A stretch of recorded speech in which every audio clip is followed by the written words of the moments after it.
Hi, good morning, happy Sunday. Welcome to our inspirational content. Yes, we are back at it. 252 days. We're going to read 1Samuel, the 27th chapter today. And it only has 12 verses, y'all. So we're going to knock out all 12 verses today. I am having grapefruit juice, and this is it in my Hope cup. Yes. I'm very hopeful today. I don't want to lose hope. I don't want to lose trust. I don't want to lose my faith in God. Yes, we're not perfect. Things happen. Sometimes we doubt, but we don't want to lose hope. To lose hope is a whole nother level of having doubt.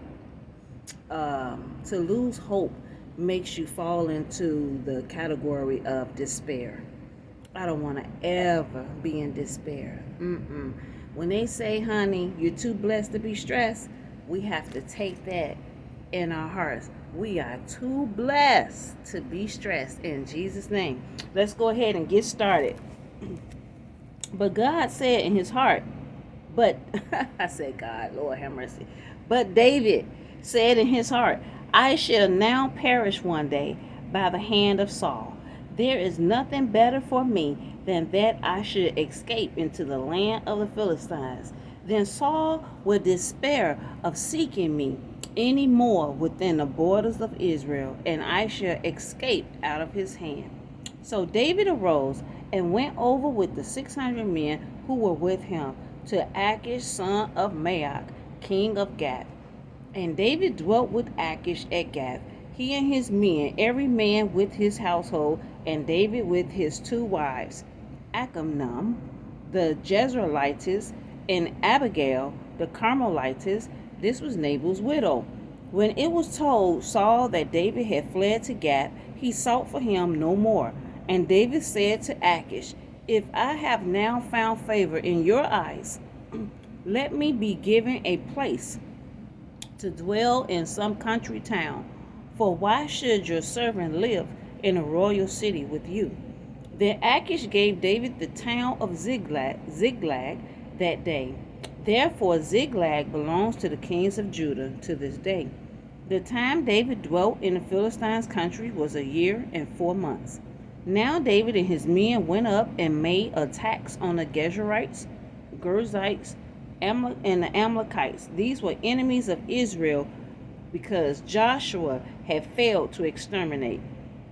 For from of old those nations inhabited the land as one goes to Shur. And David smote the land and left neither man nor woman alive, and took away the sheep, oxen, donkeys, camels, and apparel, and returned to Achish. Achish would ask, against whom have you made a raid today? And David will reply, against the south of Judah, or of the Jerahmeelites, or of the Kenites. And David saved neither man nor woman alive to bring tidings to Gath, thinking, lest they should say about us, so did David, and so will he do, as long as he dwells in the Philistines' country.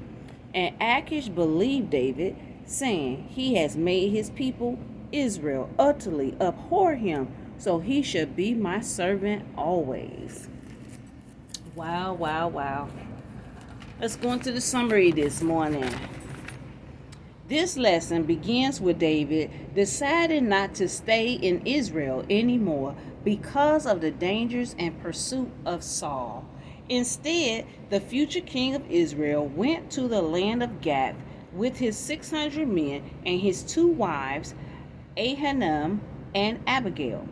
The king of Gath, Achish, liked David. He gave David the city Ziklag, and it became a land the kings of Judah had all the way till the time of the captivity of Israel. David stayed in Gath, a country of the Philistines, for 1 year and 4 months. While there, he conquered the land of old inhabitants. It was the Jerizzites, the Gazarites, and the Amalekites. These were lands that Joshua was supposed to take. In the raids, David shows a real savage robust like a mafia warrior type of side. He killed women, men, and children, taking their sheep, oxen, and clothing. David didn't tell Achish what he done. That is why he killed everyone, so no reports came back to the king. In all of this, the king of Gath believed that David was with him forever. I'm going to piggyback a little bit and add something that I should have said before that part. Achish asked him where he had been looting.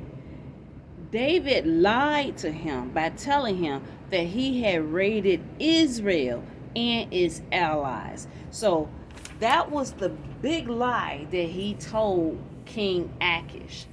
And that's how he won his trust. He didn't have 100% trust in David.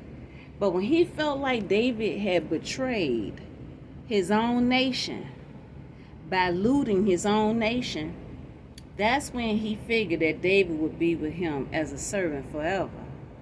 But like the lesson and the summary just told us, no, he raided, looted, and killed the enemies of the Israelites. The enemies. He left nobody alive because they would have told the king the truth. They would have told him the truth. So he left he killed the enemies off. And these were enemies that Joshua supposed to have completed the mission, but he didn't. David did. So there you have it, y'all.